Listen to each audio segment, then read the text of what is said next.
누가복음 15장은 탕자 이야기입니다. 잃어버린 아들의 이야기지요.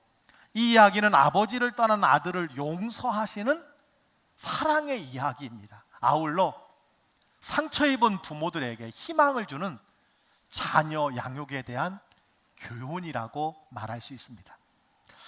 늘 말씀드리지만 설교자로 모든 주제가 어렵지만 가정 설교는 갑절로 힘든 설교입니다. 그 이유가 설교자로서 먼저 자기를, 내 가정을, 내 자녀를 평가해야 하기 때문에 그렇습니다. 두 번째는 경건한 부모들에게 왜 삐뚤어진 자녀들이 있느냐,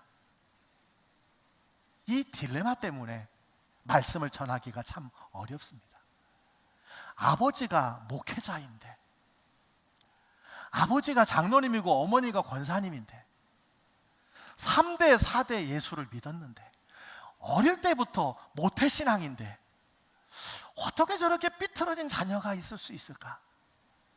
이것이 고민 중에 고민이요, 해결할 수 없는 질문이라고 생각을 합니다. 여러분, 이런 경우는 성경에도 얼마나 많이 나오는지 모릅니다. 교회 역사에도 이런 일들은 많이 기록이 되어 있습니다. 우리 주변에서 종종 볼 수 있는 가정의 아픔이 바로 부모와 다른 자녀들의 삶의 모습이 아닐까 생각을 합니다.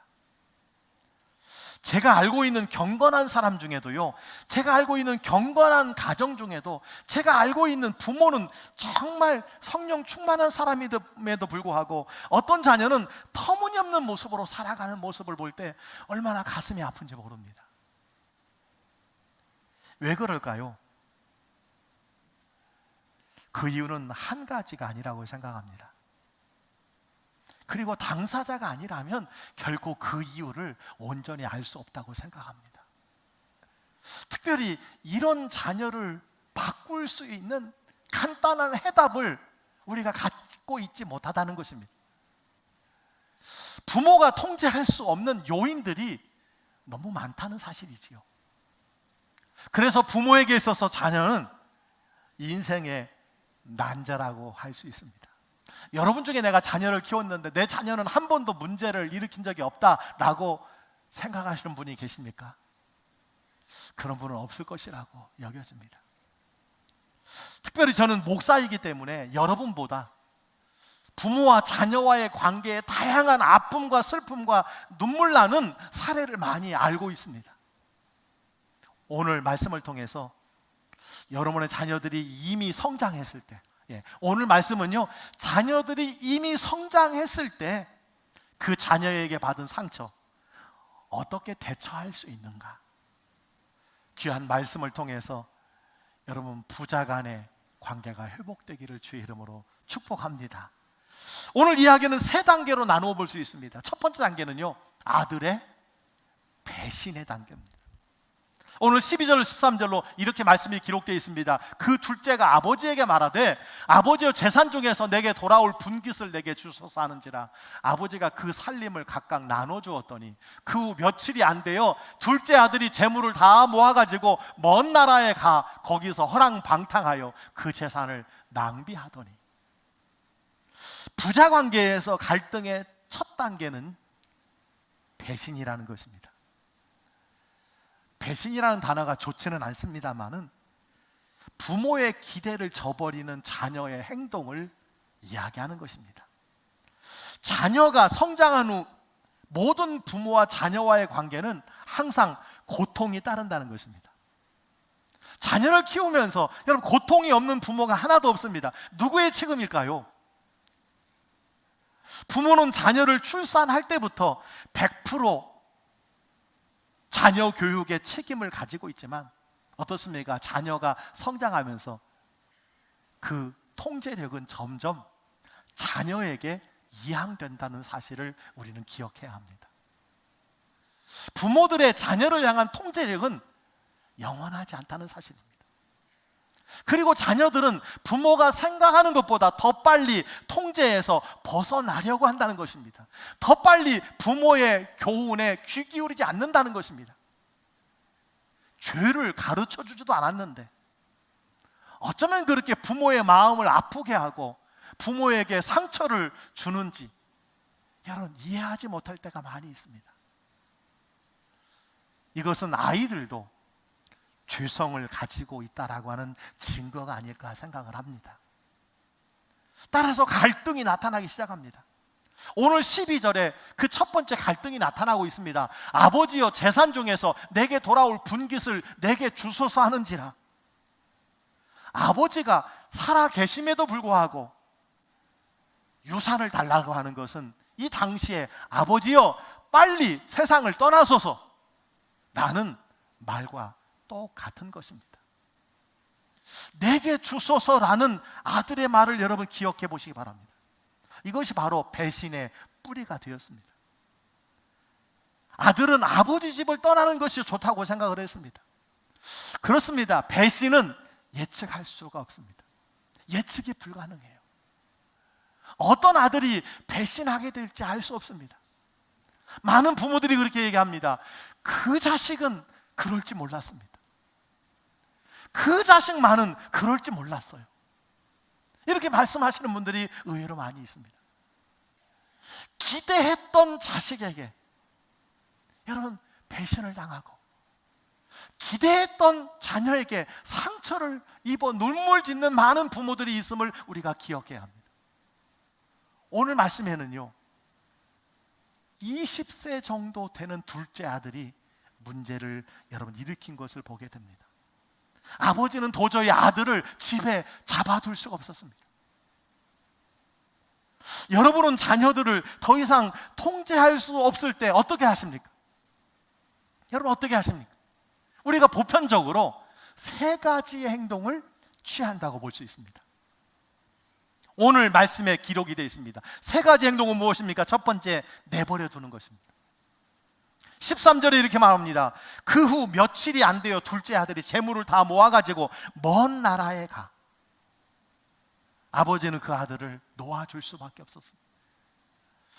자녀 양육에서 가장 어려운 일은 무엇입니까? 떠나보낼 때를 아는 것입니다. 언제 떠나보내야 하느냐라는 것입니다. 쉽지 않습니다. 아버지는 아들의 요구가 어리석다는 것을 이미 잘 알고 있었습니다. 그래서 아들을 설득했을 것입니다. 그러나 아무 소용이 없었습니다. 그렇습니다. 자식 이길 부모가 없다는 말이 있습니다. 아들을 보내주었습니다. 내버려 두었던 것을 보게 됩니다. 이 말씀을 듣는 부모님 중에서도 이런 부모가 있지 않을까 생각을 합니다. 내버려 둘 수밖에 없어요. 더 이상 어떻게 할 수 없는 부모들이 있다는 것입니다. 두 번째 행동이 있습니다. 실수할 기회를 주었다는 겁니다. 13절에 이렇게 말씀합니다. 거기서 허랑방탕하여 그 재산을 낭비하더니 그 아들은 먼 나라에 가서 아버지가 준 재산을 탕진해 버렸습니다. 부모는 그럴 줄 알았습니다. 예상했습니다. 처음에는 얼마나 자유로웠겠는가. 집에서 하지 못했던 것들을 아마 했을 것입니다. 부모의 통제를 벗어나서 즐거운 시간을 보냈을 것입니다. 그의 재산은 모두 소진되어 가고 있었습니다. 여러분 기억해야 합니다. 자녀들은 돈을 낭비하려는 경향이 있습니다. 특별히 유산을 받은 경우는 더 그렇다는 사실을 기억해야 합니다. 아버지는 아들이 곧 수렁에 빠질 것이라는 것을 알았습니다. 그리고 아들이 배울 수 있는 유일한 길은 고난을 당해봐야 한다는 것을 아버지는 알았습니다. 잠언 20장 30절에 이런 말씀이 있습니다. 상하게 때리는 것이 악을 없이 하나니 매는 사람 속에 깊이 들어가느니라. 사랑하는 자녀가 잘못했을 때 내버려두고 방치하는 것은 참 부모에게 고통스러운 일입니다. 하지만 아버지는 이 아들을 어찌할 수 없었다라는 사실입니다. 그렇습니다. 오늘 자녀를 키우는 부모에게 오늘 이 아버지의 마음이 있습니다. 어쩔 수 없습니다. 실수할 기회를 허락하는 수밖에 없다는 것입니다. 가장 힘든 행동이 있습니다. 오늘 세 번째입니다. 세 번째가 무엇입니까? 자신이 선택한 결과를 자녀가 받아들이도록 하는 것입니다. 오늘 14절이 이렇게 말합니다. 다 없앤 후 그 나라에 크게 흉년이 들어 그가 비로소 궁핍한지라. 비로소 아버지를 떠나고 아버지를 배신하고 아버지에게 상처를 준 결과가 여기 기록이 되어 있습니다. 여러분, 그렇습니다. 누구나 심은 것을 거두게 되는 것입니다. 아들에게 있어서 잔치는 끝났습니다. 망했습니다. 친구가 다 떠났습니다. 밑바닥까지 내려갔습니다. 주머니도 비었습니다. 배도 골았고 삶도 공허했습니다. 이 광경을 보고 있는 부모의 마음은 어떠했을까요? 아마도 그 마음이 찢어지듯 아팠을 것이라고 생각합니다. 아마 이 부모는 이렇게 이야기했을 거예요. 우리가 잘못 키웠어. 우리 자식 농사 망한 것 같아요. 세상에 우리가 지금까지 자식을 위해서 무엇을 한 거지? 아마 이런 후회 막심한 말을 하지 않았을까 생각합니다. 이런 자녀를 두고 이런 자녀에게 상처받은 부모님들이 계십니까? 모든 부모들은 자녀 양육에 실수할 때가 있다는 사실을 기억하시기 바랍니다. 자녀들에게 나쁜 것을 가르치는 부모는 하나도 없습니다. 부모는 자녀에게 많은 영향을 미치는 사람인 것은 분명합니다. 그러나 여러분, 부모 위에 우리 자녀들에게 영향을 주는 요소가 참으로 많이 있다는 사실을 기억해야 합니다. 따라서 부모로서 모든 책임을 자신에게 돌리는 것은 옳지 않다고 생각합니다. 하물며 자녀가 결혼한 후에 떠나보내는 것은 부모로서 마땅한 일이기 때문에 자녀에 대해서 여러분 너무 많은 책임을 지고 고통하지 않아야 된다라는 사실입니다. 그 아들은 모든 것을 탕진하고 궁핍해지기 시작했습니다. 오늘 돼지가 먹는 열매를 먹고 살았다고 성경은 기록하고 있습니다. 여러분, 여기서 부모에게 중요한 한 가지 교훈이 있습니다.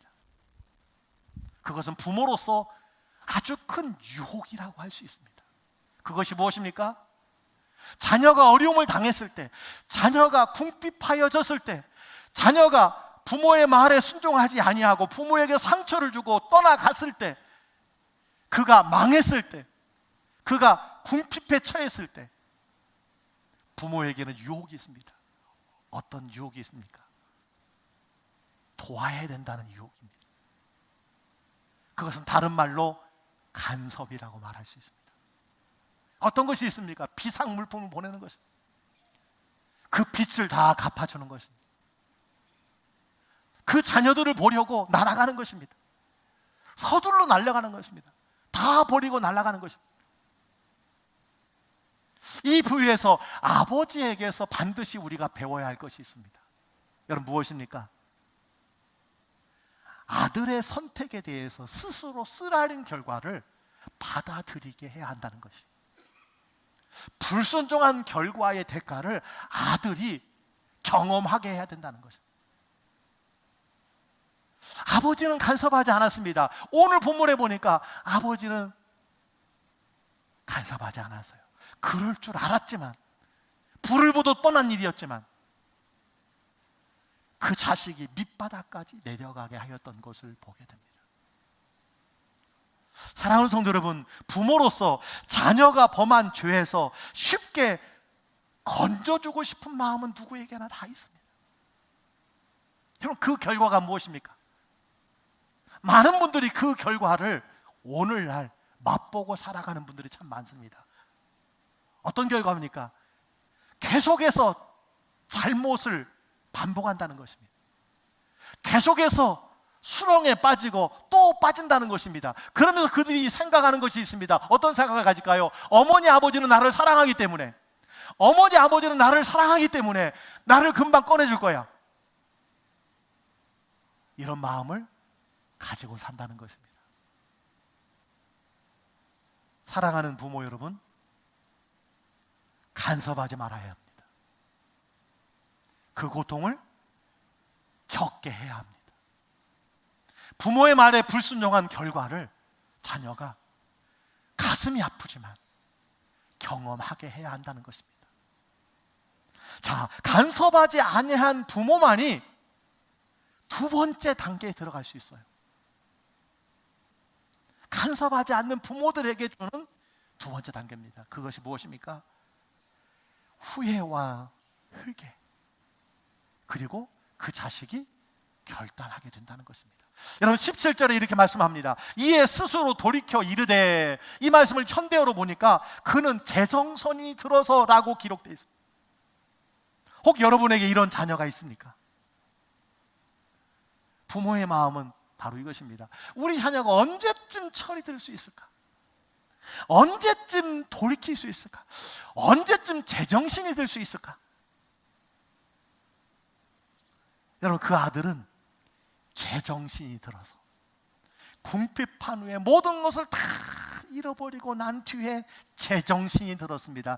그리고 이렇게 17절로 19절에 이야기합니다. 내 아버지 집에는 양식이 풍부하여 많은 일꾼들이 먹고도 남는데 나는 여기서 굶어 죽는구나. 그렇다 아버지에게 가서, 아버지, 제가 하늘과 아버지께 죄를 지어 이제는 아버지의 아들이라고 할 자격이 없습니다. 다만 저를 일꾼의 하나로서 주시옵소서. 정신을 차린 여러분 아들의 고백입니다.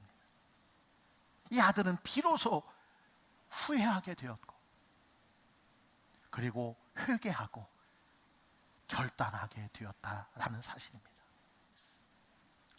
여러분, 사실 사람들은 자신이 절망 상태에 이르기 전까지는 결코 변하지 않는다는 것입니다. 변하지 아니할 때 당하게 될 고통이 여러분 클 때 비로소 변화된다는 사실을 우리가 기억해야 합니다. 그 아들은 비로소 아버지 집을 생각하게 되었습니다. 그는 완전히 깨트려진 것입니다. 그는 여러분 항복했던 것을 보게 됩니다. 자, 자녀가 스스로 후회하고 회개하고 결단할 때 여러분 부모는 어떻게 해야 할까요? 여러분에게 상처를 준 자녀들이 있습니까? 그 자녀들이 후회하고 회개할 때 우리 부모가 해야 할 일이 있습니다. 미워도, 상처를 주었어도, 다시는 보지 않기로 결단해도요, 부모에게 가장 큰 기쁨은 무엇입니까? 부모를 향한 가장 큰 치유책은 무엇입니까? 그 아들이, 그 자녀가 돌아오는 것이 아닐까 생각을 합니다. 여러분, 무엇을 해야 될까요? 오늘 세 가지를 말씀해 주고 있습니다. 기도하라는 것입니다. 쉬지 말고 기도하는 것입니다.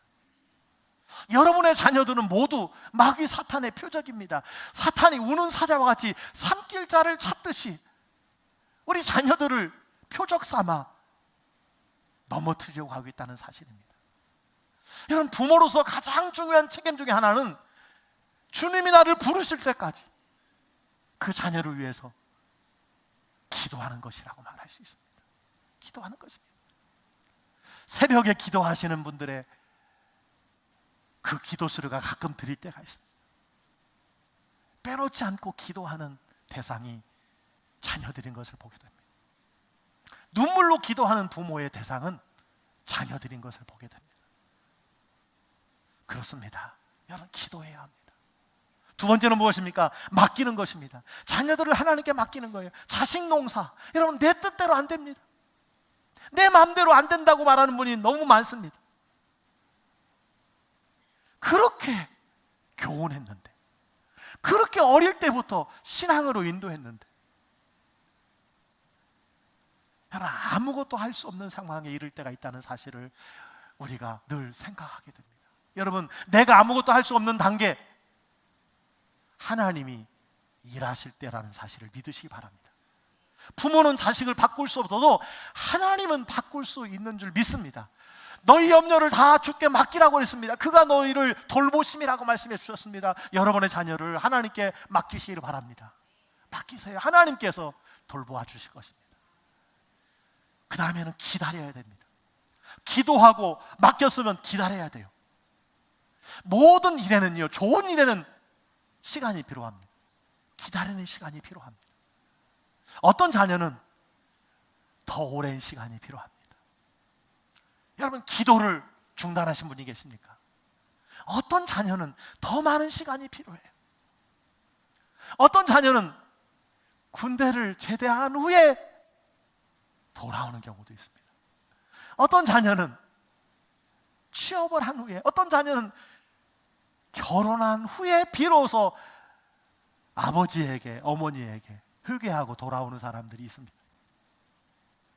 어떤 사람은 부모가 이 세상을 떠난 다음에라야 회개하고 돌아오는 사람이 있습니다. 자식을 주께 맡기고 기도하고 기다리는 사람만이 세 번째 단계에 도달할 수 있습니다. 여러분, 세 번째 단계가 무엇인지 아십니까? 돌아오는 단계입니다. 집 나간 아들이 여러분 돌아온다면 어떻게 해야 할까요? 오늘 20절을 보니까 이에 일어나서 아버지께로 돌아가니라. 아직도 거리가 먼데 아버지가 그를 보고 치근히 여겨 달려가 목을 안고 입을 맞추니 아버지는 세 가지를 했습니다. 이것은 아버지로서 가장 올바른 반응이라고 할 수 있습니다. 아버지가 행한 이 일은요, 하나님 아버지가 우리에게 행한 일이라는 사실을 여러분 기억하시기 바랍니다. 사실 이 아버지의 반응은 여러분의 배신에 대하여, 아니 우리가 하나님의 자녀로 순종하지 못하고 거역된 삶을 살아갈 때에 하나님께서 우리에게 하신 일이라고 말할 수 있습니다. 그래서 우리는 이 자리에서 하나님 앞에 예배드리고 있다는 사실을 기억해야 합니다. 그 아버지는 세 가지를 했습니다. 부모 여러분, 자식이 상처를 주고 떠났습니까? 주님을 멀리하고 있습니까? 이 세 가지를 여러분 하시기를 주의 이름으로 축원합니다. 첫 번째는 무엇입니까? 끝까지 사랑하는 것입니다. 아들이 아직 집에 도착하지 않았지만 이 아버지에게는 과거 아들의 모든 허물과 죄는 문제가 되지 않았고 아버지 집의 문을 항상 열려 있었다는 것을 우리가 기억해야 합니다. 여러분 자녀를 사랑하시되 끝까지 사랑하시기를 주의 이름으로 축원합니다. 자녀이기 때문에 그렇습니다. 부모이기 때문에 그렇습니다. 여러분, 자식을 정죄하고 자식을 멀리하는 것, 그 어떤 부모도 행복하지 못합니다. 그렇다면 그 자녀를 끝까지 사랑해야 돼요. 끝까지 사랑해야 돼요. 두 번째는 무엇입니까? 무조건 받아주었다는 사실입니다. 아버지는 아들에게 달려가 그의 목을 껴안고 입을 맞추었습니다. 여러분, 아버지의 모습을 한번 상상해 보시기 바랍니다. 아들이 저 멀리 보이기 시작합니다. 아버지가 아들을 향해서 달려갑니다. 달려갑니다. 팔을 넓게 벌렸습니다. 그리고 그 품에 아들의 목을 껴안았습니다. 오늘 성경은 그렇게 말합니다. 그리고 입을 맞추었습니다. 그냥 입을 맞췄겠습니까? 사정없이 입을 맞췄을 것이라고 생각합니다. 여러분, 입 맞춤은 무엇입니까? 아들의 과거에 대해서. 여러분, 껴안는 것은 무엇입니까? 그 아들을 향해서 달려가는 것은 무엇입니까? 괜찮다, 다 용서했다, 괜찮아, 다 용서했다는 아버지의 용서의 메시지가 아니었을까요? 즉각적으로 아들을 여러분 수용하는, 용서하는, 어떤 조건도 내놓지 않는 아버지의 무조건적인 여러분 받아줌이라고 말할 수 있습니다. 여러분, 오늘 말씀을 읽다 보면 이런 말씀이 없습니다. 아들아, 먼저 집에 가서 머리도 자르고 면도도 하고 목욕부터 하고 옷부터 갈아입은 후에 내가 너를 안아주리라, 이런 말씀 없어요. 깨끗하게 하고 내가 너에게 입 맞춰주마 하지 않았습니다. 무엇을 말합니까? 즉각적이라는 거예요. 무조건이라는 거예요. 여러분, 특별히 사랑의 용서의 언어는요, 표현되어야 한다는 사실입니다. 아버지는 아들을 향해서 달려갔어요. 두 팔 벌려 안아주었습니다. 그리고 입을 맞추었습니다. 부모 여러분, 자녀들을 사랑하십니까? 그렇다면 사랑한다고 표현하시기를 주의 이름으로 축복합니다. 어색한 분이 많을 것입니다. 그렇게 받아보지 못했기 때문입니다. 저도 어색합니다. 그러나 바꾸시기를 주의 이름으로 축원합니다. 바꾸시기를 주의 이름으로 축원합니다. 여러분의 자녀를 받아들일 때 자녀는 자신의 잘못을 인정하게 된다는 것입니다. 부모들이 항상 생각해야 할 것이 있습니다. 자녀들이 자신의 잘못을 자백하고 회개하도록 그 상황을 부모가 만들어줘야 된다는 것입니다. 만들어줘야 된다는 거예요. 오늘 아버지가 달려갔습니다. 두 팔을 벌렸습니다. 안아주었습니다. 입 맞춰 주었습니다. 그때 아버지, 어머니, 제가 잘못했어요 라고 말하게 되었다는 사실입니다. 사랑하는 성도 여러분, 돌아오는 자녀 끝까지 사랑해 주시기를 바랍니다. 무조건 받아주시기를 바랍니다. 세 번째는 완전히 용서했습니다.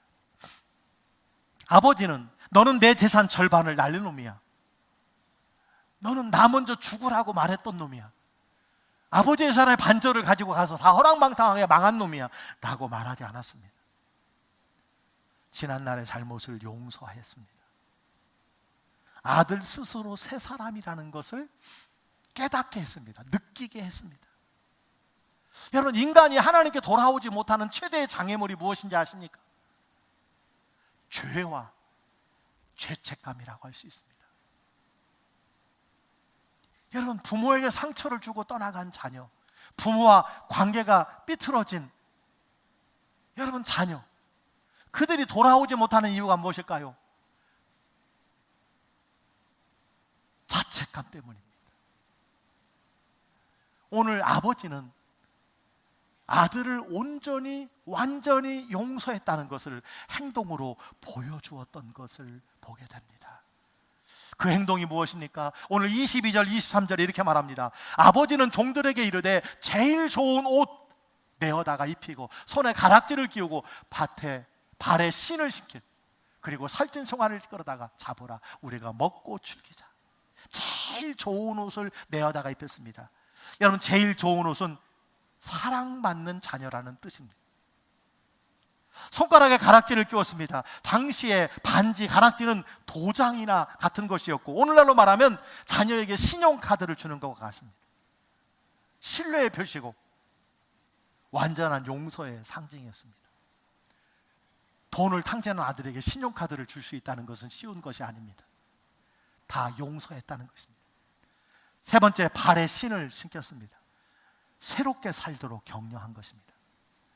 아들의 새로운 삶을 위하여 신분을 완벽하게 회복시켜 주었다는 것을 말씀해 주고 있습니다. 사랑하는 성도 여러분, 자녀는 가정의 하나님의 선물이요 기업이지만 부모의 평생 기도의 제목이 아닐까 생각합니다. 부모에게 평생의 기도의 제목입니다. 이 말씀을 준비하면서 그런 생각이 들었어요. 아이들은 반드시 한 번 이상은 부모에게 상처를 준다. 부모를 배신하게 된다. 어떤 아이는 여러분 중고등학교 때일 수 있습니다. 어떤 아이는 청년 때일 수 있습니다. 어떤 아이는 결혼한 뒤일 수 있습니다. 어떤 아이는 중년이 다 되어서, 여러분 부모가 나이 많아 늙을 때까지 아픔을 주는 자녀가 있다는 사실이에요.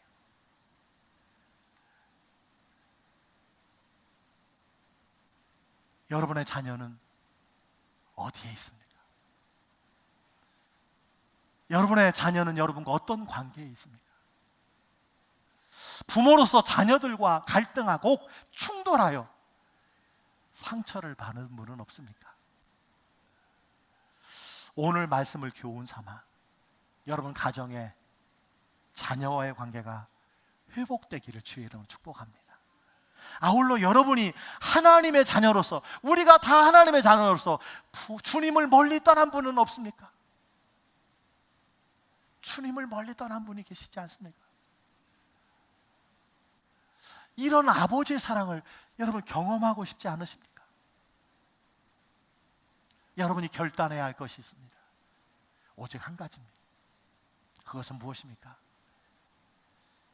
둘째 아들처럼 후회하고 회개하고 결단하는 것입니다. 그렇습니다. 회개하는 것입니다. 회개하는 길이 아버지 앞에 돌아오는 길. 여러분, 제가 회개라는 단어를 한자어로 설명해 드렸습니다. 이것이 회개의 참된 의미라고 말할 수 있습니다. 여러분, 회가 무슨 회입니까? 뉘우칠 회입니다. 개가 무엇입니까? 고칠 개입니다. 진정한 회개는요, 돌이키는 것과 함께 돌아오는 거예요. 뉘우치는 것과 함께 고치는 것이라고 말할 수 있습니다. 우리는 늘 뉘우칩니다. 우리는 늘 회합니다. 그런데 고치지 못합니다. 버리지 못합니다. 돌아오지 못합니다. 행동으로 우리가 결과를 보여주지 못할 때가 많이 있습니다. 그것은 회개가 아니라는 것이죠. 오늘 17절을 보니까 아들은 스스로 돌이켰습니다. 뉘우쳤다는 거예요. 20절에 보니까 일어나 아버지께로 돌아왔다고 말씀해 주고 있습니다. 고친 것입니다. 바꾼 것입니다. 진정으로 회개를 했다는 것을 말합니다. 여러분, 회개하면 하나님께서 용서해 주십니다. 어떤 죄라도 하나님께서는 누구라도 아무리 오래된 죄라도 용서해 주신다는 사실을 믿으시길 바랍니다. 용서해 놓고 하나님이 기다리십니다. 밤마다 문 열어놓고 여러분 기다리시는 아버지라는 사실을 기억하시길 바랍니다. 우리는 자녀를 둔 부모로서 살아가면서 또 동일하게 하나님의 자녀로 살아가고 있습니다. 말씀을 마칩니다. 자식을 사랑하는 부모로서 상처를 주고 떠난 자식을 위해서 무엇을 해야 됩니까? 오늘 말씀에 들은 쉬지 말고 기도해야 된다고 그랬습니다. 자녀를 하나님께 맡겨야 된다고 그랬습니다. 그리고 기도하고 맡겼으면 기다려야 된다고 그랬습니다. 자녀들마다 기다리는 시간이 다르다고 했습니다. 포기하지 말고 기도하고 맡기고 기다리시기를 주의 이름으로 축원합니다. 그리고 부모를 떠났던 자식이 돌아온다면 어떻게 해야 합니까? 오늘 이 예배 중에 주님을 멀리하는 분들이 계신다면 어떻게 해야 합니까?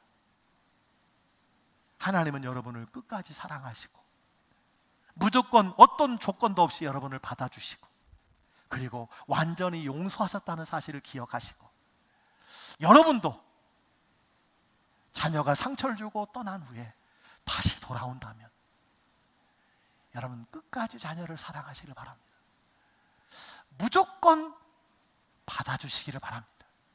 그리고 완전히 용서하시기를 주의 이름으로 축원합니다. 오늘 말씀을 준비하면서 그런 생각이 들었어요. 정말 어떻게 키운 자식인데 그 자식과 멀어진 분들이 계십니다. 그 자식에게 상처를 받고 살아가는 많은 분들이 계십니다. 여러분, 그 자식이 계속 멀리 떨어져 살아야지 부모의 마음이 시원합니까? 그런 부모는 없다고 생각합니다. 어떤 자녀라도 다시 회개하고 돌아와 부모와 함께 관계하면서 사는 것이 부모의 가장 큰 행복이라고 생각합니다. 인생의 난제, 여러분 부모와 자녀와의 관계가 있습니다. 오늘 이 말씀을 통해서 주님을 떠났던 분들이 있다면 다시 한번 하나님 앞에 돌아오시기를 바라고, 여러분 가정에 자녀들과 어려운 상처의 관계가 있는 가정이 있다면 오늘 주신 말씀을 통하여서 다시 회복하기를, 다시 하나 되기를, 다시 연합되기를, 그래서 행복한 가정을 이루어 가시기를 주의 이름으로 간절히 축복합니다. 축복합니다.